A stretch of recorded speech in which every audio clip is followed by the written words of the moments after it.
Reasoning के top 5 question दोस्तों जो सभी परीक्षाओं में पूछे जाते हैं। दोस्तों आप कोई सा भी गवर्नमेंट एग्जाम देंगे तो आपके पेपर में ये सब प्रश्न हमेशा देखने को मिलेंगे।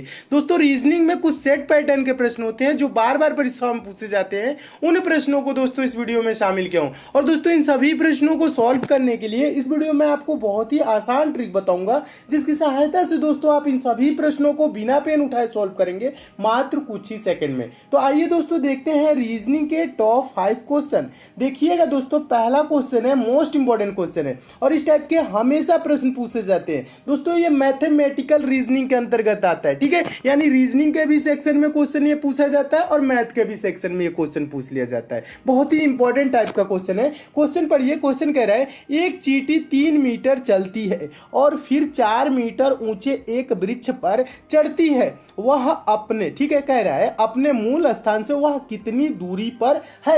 इस पे दोस्तों दो टाइप के प्रश्न बनते हैं, ठीक है, पहला टाइप का और दूसरा टाइप का, ठीक है। तो पहला टाइप का कौन सा बनता है, ये वाला जो क्वेश्चन है इसको मैं सॉल्व करने की कोशिश कर रहा हूं और आप दोस्तों क्या करिएगा, समझने की कोशिश करिएगा, ठीक है। देखिए कह रहा है एक चींटी 3 मीटर चलती है। क्या होती है दोस्तों, एक चींटी 3 मीटर चलती है, यानी मान लेंगे दोस्तों चींटी इस पॉइंट से चल रही है। कितना मीटर चली है दोस्तों, 3 मीटर चली है और फिर 4 मीटर ऊंचे वृक्ष पर चढ़ती है। ये वृक्ष मान लेंगे दोस्तों 4 मीटर का है। कितने मीटर का है, 4 मीटर ऊंचे वृक्ष पर चढ़ जाती है। और प्रश्न अब क्या पूछ रहा है, प्रश्न देखिए पूछ रहा है अपने मूल स्थान से वह कितनी दूरी पर है। मूल स्थान यानी कि ये वाला है, यहाँ पे जहां से चलना स्टार्ट की है और यहाँ पे पूछ रही है वह कितनी दूरी पर है। तो ये दूरी कहने का मतलब ज्यादातर स्टूडेंट क्या करते हैं, जोड़ लेते हैं। 3 मीटर चली इधर, 4 मीटर चली इधर, 4 3 क्या हो गया दोस्तों 7 और 7 मीटर आंसर देखते हैं, तुरंत टिक कर देते हैं और आंसर गलत हो जाता है। ये ऐसा प्रश्न ये नहीं पूछ रहा है। प्रश्न अगर जो पूछता हुआ कुल कितनी दूरी चली,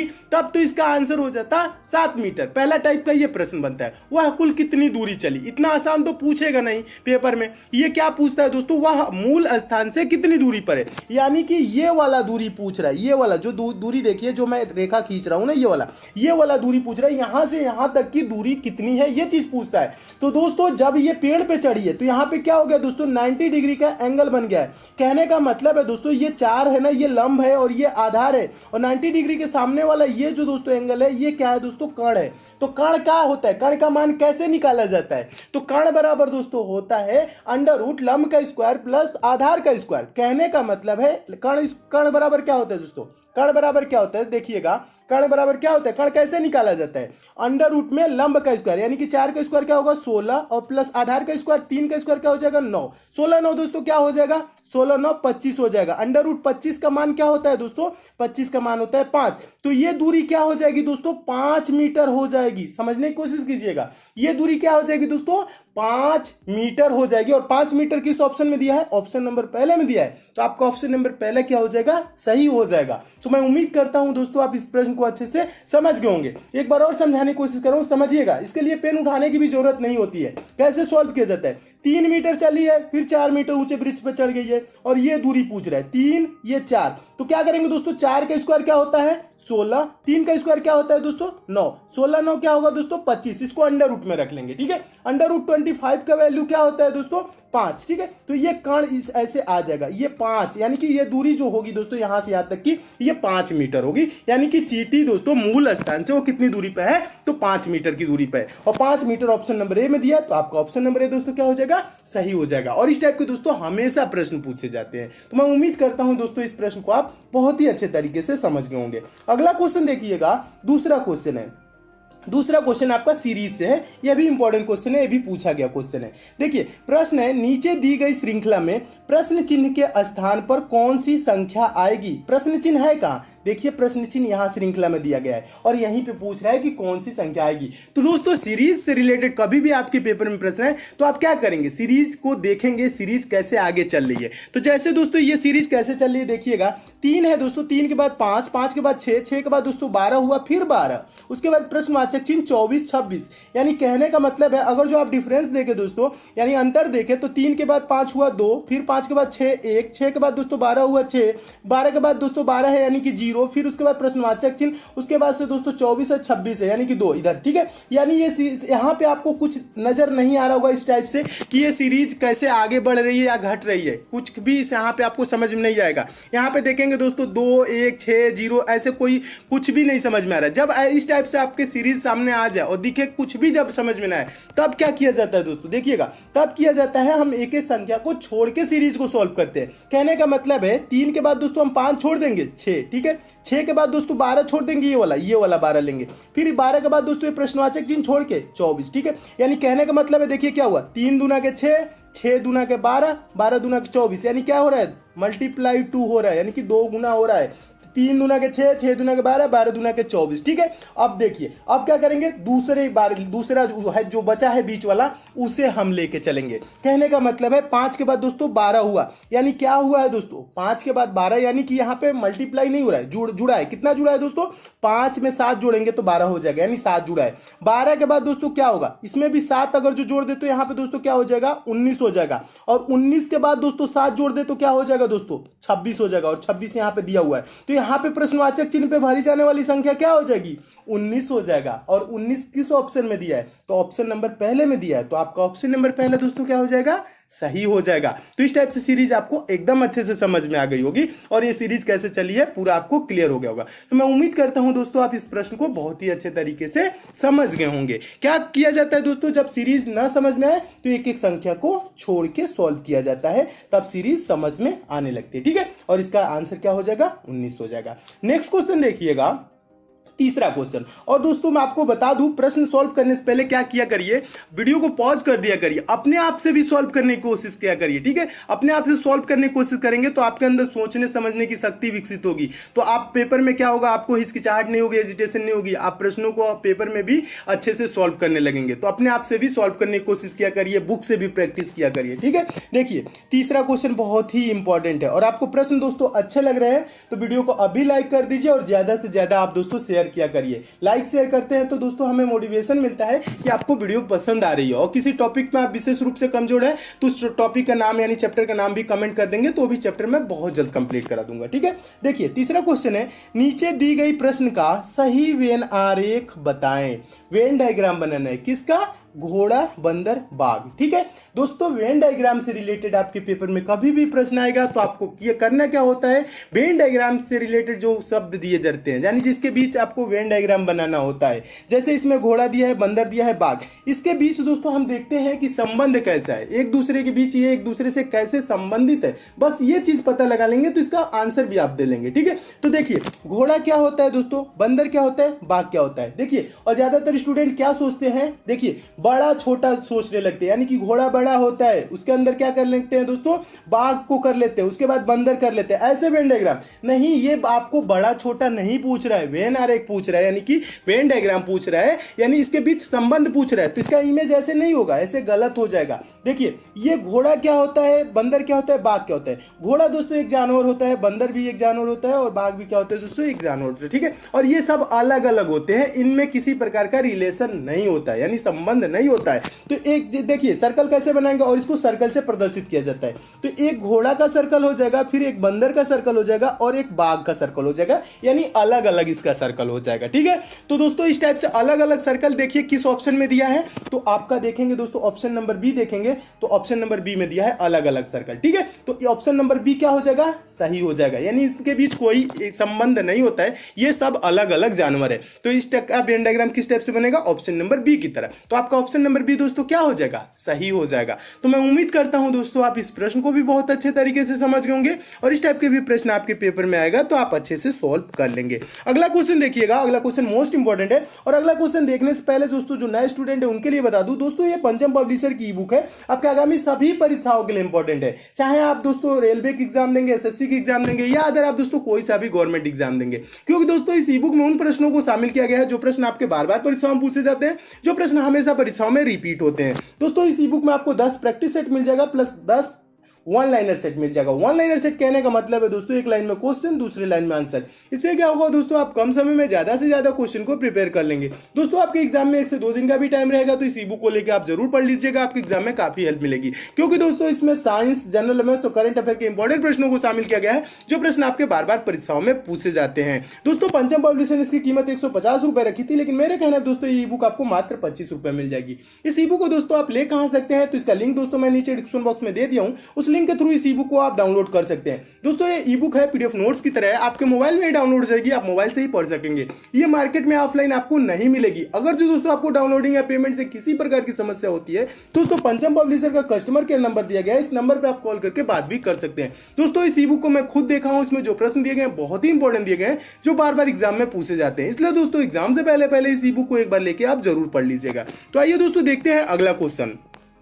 देखिएगा दोस्तों चौथा क्वेश्चन है। चौथा क्वेश्चन बहुत ही इंपॉर्टेंट क्वेश्चन है और ये पेपर में बहुत बार पूछा जा चुका है। देखिए क्वेश्चन देखने में दोस्तों आपको बहुत बड़ा लग रहा होगा, लेकिन सॉल्व करना ये बहुत ही आसान होता है। और ज्यादातर स्टूडेंट क्या करते हैं, क्वेश्चन बड़ा देखते हैं और छोड़ देते हैं। ठीक है, क्वेश्चन बड़ा देख के छोड़ा नहीं जाता, उसको सॉल्व करने की कोशिश किया जाता है, ज्यादा टाइम नहीं दिया जाता है। ठीक है, देखिए इसमें टाइम नहीं लगेगा। प्रश्न को पढ़िएगा।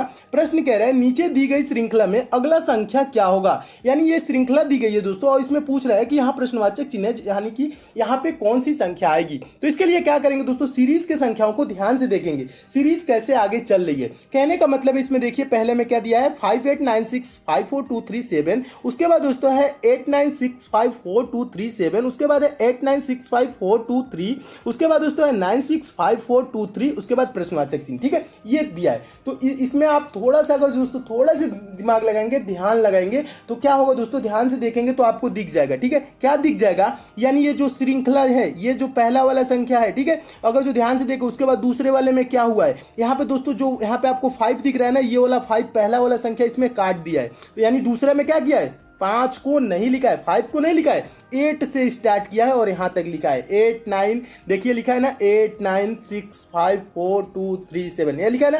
89654237, ये चीज लिखा हुआ है। ठीक है, अब आगे क्या किया है दोस्तों, आगे देखिएगा, आगे देखिए दोस्तों 896 लिखा है, 5423 तक लिखा है, 7 को नहीं लिखा है। समझ रहे ना, ये कर क्या रहे, यानी कि पहले वाले में क्या किया, पहला संख्या हटा दिया, दूसरे वाले में क्या किया, लास्ट वाला हटा दिया, तीसरे वाले में क्या किया दोस्तों, देखिए तीसरे वाले में क्या किया है, आगे देखिएगा, यहाँ पे तीसरे वाले में क्या किया है, यहाँ पे लास्ट वाला ही संख्या को इसको जब हटा दिया है, फिर चौथे वाले में क्या किया, ये चीज देखिएगा, ध्यान से देखिएगा, एक बार और समझाने की कोशिश करो। पहले वाले में पहले में क्या किया, दूसरे वाले में क्या कर दिया दोस्तों, ये वाला पहला 5 को हटा दिया और पूरा लिख दिया। ठीक है, यानी कि यहाँ पे इतना लिख दिया। फिर इसमें क्या किया दोस्तों, 7 को हटा दिया, यानी कि लास्ट वाले को हटा दिया और इतना लिख दिया। उसके बाद दोस्तों चौथे वाले में क्या किया है, चौथे वाले में देखेंगे दोस्तों, ये चौथे वाले में क्या किया है, यानी कि 8 को हटा दिया है, ये वाला 8 को हटा दिया है और पूरा लिख दिया है। और लास्ट वाले में दोस्तों क्या किया है, लास्ट वाले में देखने की कोशिश करेंगे। देखिए अब इसके बाद से क्या करेंगे, यानी कि 8 को हटा दिया है, 9654, ये देखिएगा 965423 लिख दिया है। उसके बाद दोस्तों हम लास्ट वाले यानी जहां प्रश्नवाचक चिन्ह यहां पे क्या होगा आपको बताना है। ठीक है, समझने की कोशिश कीजिए, एक बार और समझाता हूं। यहां पे 5 काट दिया है, दूसरे वाले में यहां पे 5 काट के और यहां पे पूरा लिख दिया। ठीक है, तो इसमें क्या किया दोस्तों, 7 को काट दिया है, पूरा लिख दिया है। फिर क्या किया है दोस्तों, यहां पे दोस्तों 8 को काट के यहां पे लिख दिया। ठीक है, इसमें हम क्या करेंगे दोस्तों, 3 को काट देंगे, जितना बचा वो लिख देंगे। कहने का मतलब है दोस्तों ये बचा क्या दोस्तों, 96542 इसका राइट आंसर होगा, जो कि ऑप्शन नंबर डी में दिया है। तो आपका ऑप्शन नंबर डी दोस्तों क्या हो जाएगा, सही हो जाएगा। तो इस टाइप के भी प्रश्न आए दोस्तों तो आप ऐसे सॉल्व कर सकते हैं। एक बार समझ लीजिएगा, ज्यादा कुछ नहीं किया है, बस 5 काटा है फिर लिख दिया। ठीक है, फिर इसमें क्या किया है दोस्तों, 7 को काटा है लिख दिया। ठीक है, फिर इसमें क्या किया है दोस्तों, 8 को काटा है लिख दिया। फिर आगे क्या करेंगे दोस्तों, 3 को काटेंगे लिख देंगे। ठीक है, 3 को काटेंगे लिख देंगे, तो इसका आंसर क्या हो जाएगा, ये हो जाएगा। देखिए दोस्तों बहुत ही आसान क्वेश्चन है और ये बहुत बार पूछा जा चुका है, और मैं उम्मीद करता हूं दोस्तों इस प्रश्न को आप बहुत ही अच्छे तरीके से समझ गए होंगे। नेक्स्ट क्वेश्चन देखिएगा दोस्तों, 5वां क्वेश्चन कैलेंडर से है और मोस्ट इंपॉर्टेंट क्वेश्चन है और रेलवे एग्जाम में ये प्रश्न पूछा जा चुका है। देखिए क्वेश्चन क्या कह रहा है, यदि 30 जनवरी 2013 गुरुवार रहा हो, गुरुवार मतलब क्या होता है दोस्तों, बृहस्पतिवार होता है। ठीक है, बृहस्पतिवार रहा हो तो 2 मार्च 2013 को कौन सा दिन था, ये चीज पूछ रहा है। तो दोस्तों इस टाइप के प्रश्नों को कैसे सॉल्व किया जाता है, देखिए अगर जो इस टाइप के प्रश्न आए तो आपको क्या जाता है, करना क्या होता है दोस्तों, करना क्या चाहिए। देखिए 30 जनवरी 2013 से 2 मार्च 2013 तक हम दिन निकालेंगे, कितने दिन होंगे, ठीक है, ये चीज इनके बीच की दिन निकालेंगे। तो देखिए यहाँ पे आप करना क्या है, 30 जनवरी यानी कि जनवरी टोटल कितने दिन का होता है दोस्तों, जनवरी कितने दिन का होता है, 31 दिन का होता है। जनवरी कितने दिन का होता है, 31 दिन, और 30 दिन तो बीत गया, बचा इसमें कितना दिन दोस्तों, 1 दिन। फेब्रुवरी कितने दिन का होता है दोस्तों, 28 या 29 दिन का। लीप ईयर जो होता है दोस्तों उसमें फेब्रुवरी होता है 29 दिन का। और लीप ईयर कैसे निकालते हैं, कैसे पहचानते हैं, तो जो दोस्तों जो वर्ष होता है, जैसे यहाँ 2013 है, अगर जो इसमें पूरा पूरा भाग चला जाएगा तो ये लीप ईयर होगा। इसमें दोस्तों चार से किससे दोस्तों, 4 से पूरा पूरा भाग चला जाएगा, जिसमें वो क्या होता है, लीप ईयर। जैसे 2012 में पूरा पूरा 4 से भाग चला जाएगा, ठीक है। 2020 है, 2012, 2016, 2020, ये क्या होगा दोस्तों, ये सब लीप ईयर होते हैं और इसमें 4 से पूरा पूरा भाग चला जाता है। तो इसमें फरवरी माह कितने दिन का होता है, 29 दिन का होता है। लेकिन 2013 क्या है, लीप ईयर नहीं है, तो इसमें फरवरी माह कितने दिन का होगा, 28 दिन का। तो फरवरी में कितना दिन बचा दोस्तों, 28 दिन। और पूछ क्या रहा है दोस्तों, 2 मार्च को, फरवरी के बाद आएगा मार्च, 2 मार्च यानी कि 2 मार्च में 2 दिन, ठीक है। अब इसको जोड़िए, कितना दिन हुआ, 1, 28, 2 जोड़ेंगे, 1, 28, 29, 29, 2, 31, कितना दिन हो गया दोस्तों, 31 दिन। अब क्या करेंगे दोस्तों, इसके बीच का दिन कितना आ गया, 31 दिन आ गया। हम 31 को क्या करेंगे दोस्तों, 7 से भाग करेंगे। 7 से क्यों भाग करते हैं, सप्ताह में 7 दिन होते हैं, प्रत्येक सप्ताह के बाद वही दिन रिपीट करने लगता है, इसलिए दोस्तों क्या करते हैं, 7 से भाग करेंगे। 31 को दोस्तों 7 से भाग करेंगे तो क्या होगा, 7 चौक 28 हो जाएगा। और यहाँ पे शेषफल में क्या बचेगा, शेष क्या बचेगा, 31 में से 28 घटाएंगे तो क्या हो जाएगा, 3 बचेगा। ये जो 3 दिन बचा ना, इसी को क्या करेंगे, गुरुवार में जोड़ देंगे। गुरुवार यानी कि बृहस्पतिवार में 3 दिन जोड़ेंगे, 1 दिन जोड़ेंगे तो क्या होगा दोस्तों, शुक्रवार, 2 दिन जोड़ेंगे शनिवार, तीसरा दिन जोड़ेंगे रविवार। रविवार किस ऑप्शन में दिया है, तो ऑप्शन नंबर डी में दिया है, तो आपका ऑप्शन नंबर डी दोस्तों क्या हो जाएगा, सही हो जाएगा। तो मैं उम्मीद करता हूं दोस्तों इस प्रश्न को भी आप अच्छे से समझ गए होंगे, और इस टाइप के भी प्रश्न आएगा तो आपके पेपर में कभी भी पूछा जाएगा तो आप सॉल्व कर लेंगे। ज्यादा कुछ नहीं किया जाता है, बस इनके बीच का दिन देखा जाता है, टोटल कितने दिन है। जैसे इसमें 1 दिन बचा जनवरी में, फरवरी में 28 दिन बचा। देखिए बिना पेन उठाए भी सॉल्व कर सकते हैं। देखिए क्या बचा दोस्तों, जनवरी में कितना दिन बचा, 1 दिन। फरवरी में कितना दिन है, 28 दिन। मार्च में किस मार्च को पूछ रहा है, 2 मार्च को, 2, इसको जोड़ लेंगे बस यही, ठीक है। जोड़ेंगे 1, 28, 2 क्या हो जाएगा दोस्तों, 31 हो जाएगा। और 31 को दोस्तों क्या करेंगे, 7 से भाग करेंगे। किससे भाग करेंगे दोस्तों, 31 को 7 से भाग करेंगे तो 7 चौक क्या हो जाएगा दोस्तों, 28 हो जाएगा। और यहाँ पे शेष में क्या बचेगा, 3 दिन। जो शेष में दोस्तों बचता है वही हम इसमें जोड़ देते हैं गुरुवार में। गुरुवार में 3 दिन जोड़ेंगे तो हो जाएगा रविवार, इसका रविवार। अगर जो दोस्तों शेष में कुछ भी ना बचे, जीरो बचे, जीरो भी कभी बचता है, ठीक है, तो यानी कि वही दिन होगा, गुरुवार ही होगा। जीरो भी बचता है तो आप कंफ्यूज ना होइएगा, ठीक है।